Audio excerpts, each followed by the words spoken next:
Hi, thanks for joining this tutorial today. In this tutorial, we're going to talk about creating your login. And while this seems simple on the surface, there are some common mistakes we see occur that we'd like to address.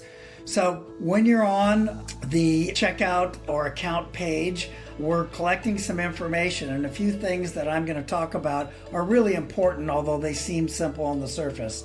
For starters, username.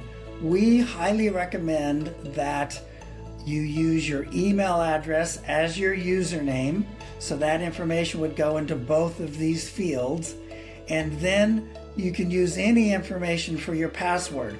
But the most important thing is please write them down or save them in a password keeper so that you can reference them back when you begin to complete your courses. One of our most frequent customer service calls are, what is my password? The other thing that is important is license information. Make sure that you input your license number, that it's not the agency's license number, and if you hold a license in another state, you don't put in the wrong state license number.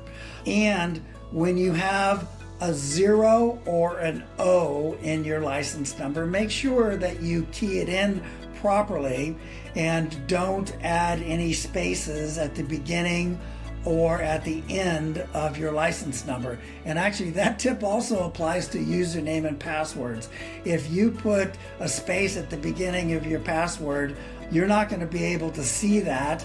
And even in our system, if you call customer service, we have to go through a special process to check to make sure there's not a blank space in the beginning, middle, or end of your username or password. So make sure that you set this up right for the best experience moving forward, and you'll find that the rest of this information is very much straightforward, and you'll be on your way to beginning to complete your continuing education requirements.